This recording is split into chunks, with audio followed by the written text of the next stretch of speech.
Hello everyone, myself Dr. H. Khan, Professor of Mathematics, Jagannath International Management School, Vasant Kunj. I welcome you all in this video. In this video, I am going to discuss the basics of simplex method.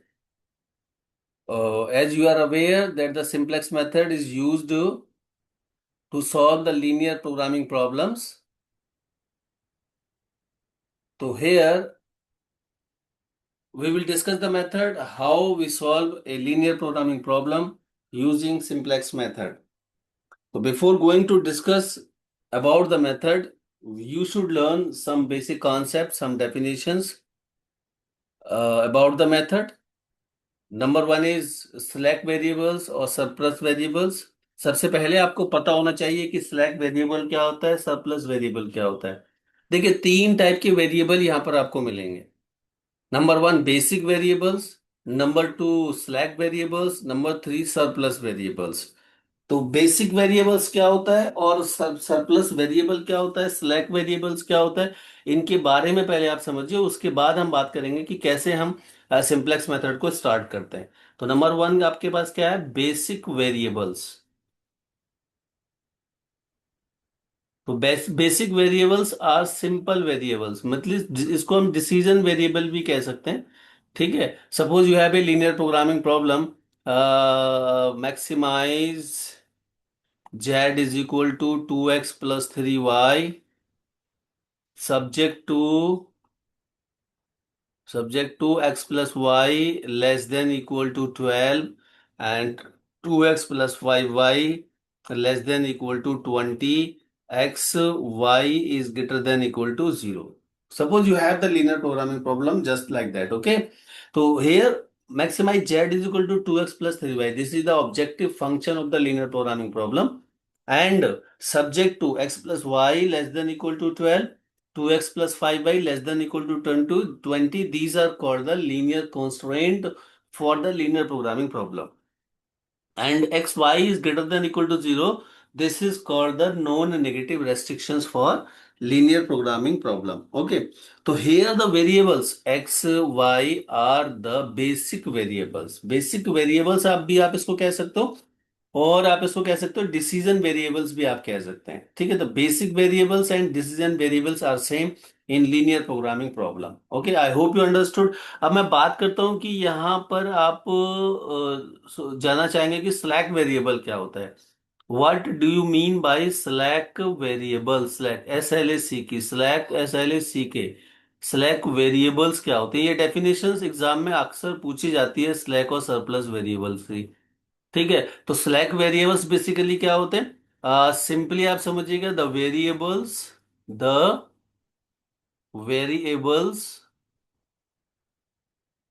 Which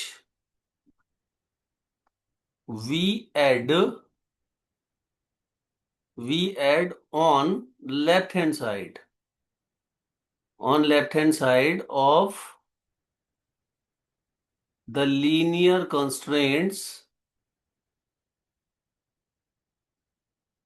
constraints the linear constraints to convert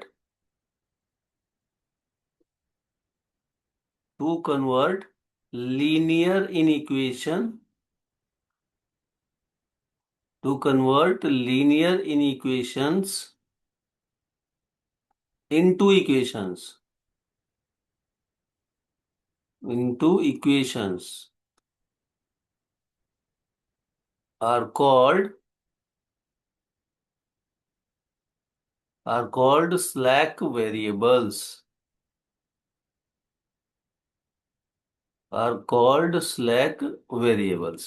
मतलब वो variables जिनको हम linear constant को convert करने के लिए इन equations को convert करने के लिए, इक्वलिटी में कन्वर्ट करने के लिए हम यूज करते हैं, उसको हम क्या कहते हैं, slack variables. For example, suppose you have a linear inequation x plus 2y less than equal to 20।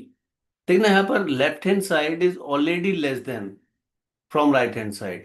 Now we want to mark here equal sign. We want to put here equal sign at the place of less than equal to. Then we have to add some variable on the left hand side. I am adding here x+2y s1 equal to 20। तो we add hair s1, this s1। ठीक है, तो this S1 is known as slack variable. इसको हम क्या बोलेंगे? Slack variable बोलेंगे। तो स्लैक वेरिएबल का मतलब क्या हो गया? वो वेरिएबल्स जिनको हम ऐड करते हैं लीनियर इन इक्वेशन को इक्वेशन में कन्वर्ट करने के लिए on the left hand side, these variables are called slack variables. Okay, I hope you understood about the definition of slack variables. अब मैं बात करता हूँ सरप्लस वेरिएबल्स क्या होता है। तो सरप्लस वेरिएबल भी सिंपल इसी तरीके से हम लिखते हैं, surplus variable. Surplus variables, the variables, the variables which we subtract, which we subtract on left hand side from linear constraints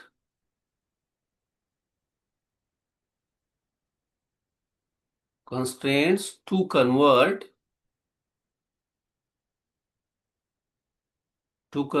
the linear inequations to convert the linear inequations into equations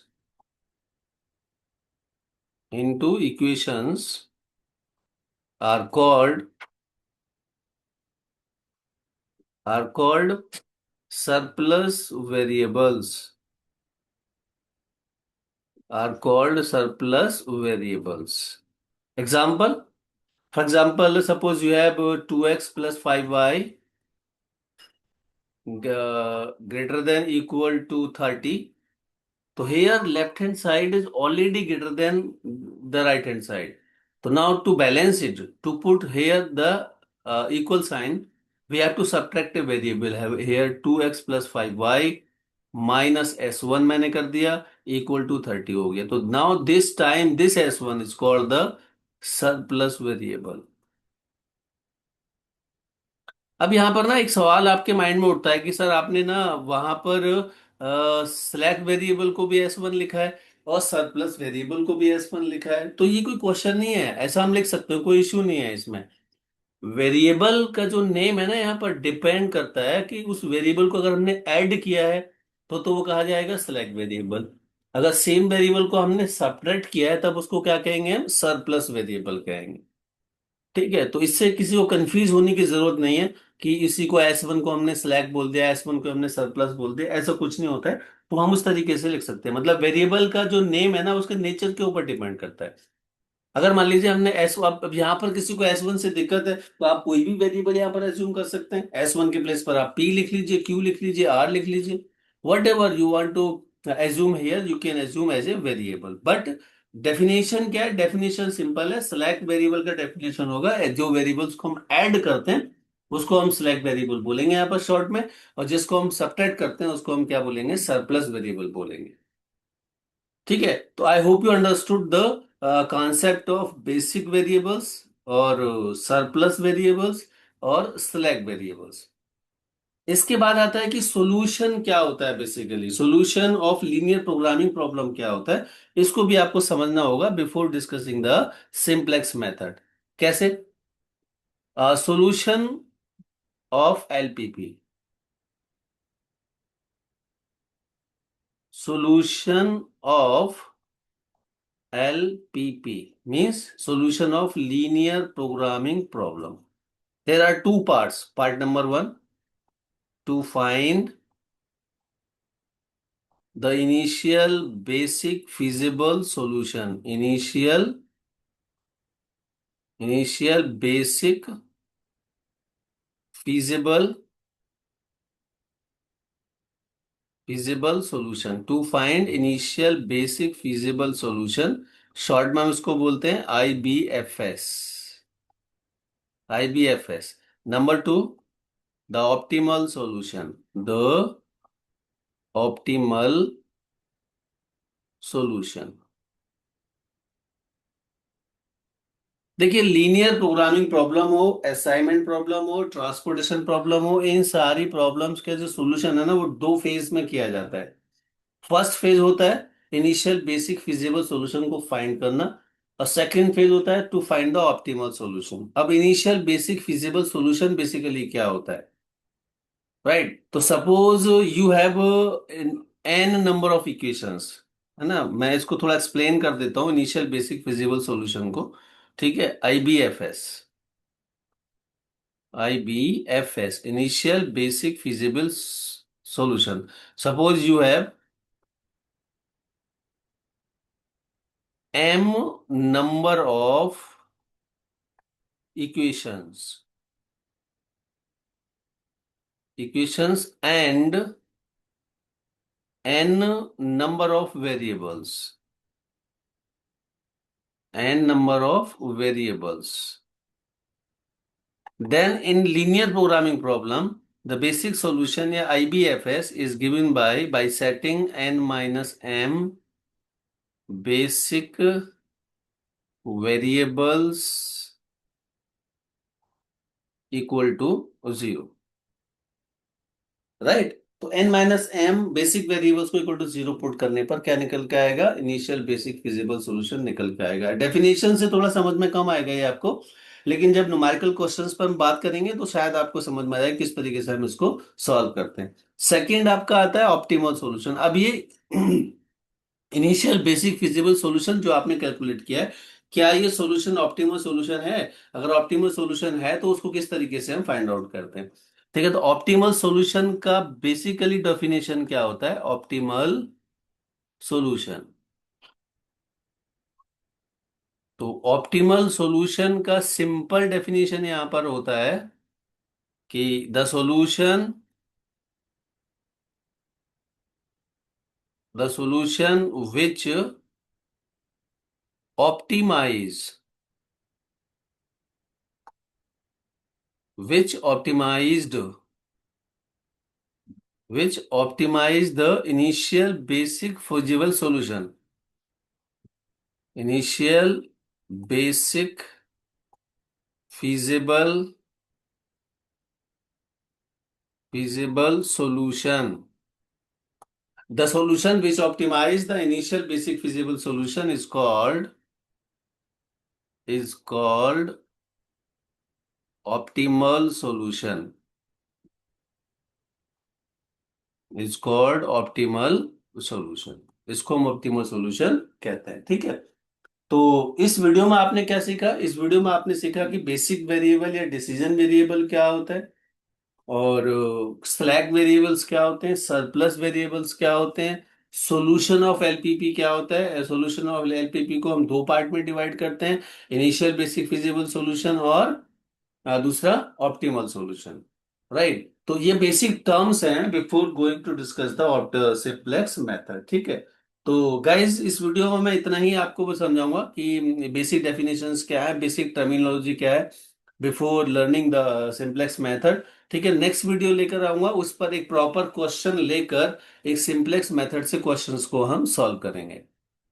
ठीक है, और thanks for the watching. लेकिन अभी भी मेरा जो subscription है वो थोड़ा अभी कम चल रहा है, तो प्लीज आप सब्सक्रिप्शन बढ़ाइए, सो दैट कि मुझे मोटिवेशन मिलेगा काम करने के लिए। क्योंकि देखिए, आपको पता है ना, इसको करने के लिए बहुत टाइम लगता है। इस वीडियो ऐसी वीडियोस को बनाने के लिए वी रिक्वायर टाइम।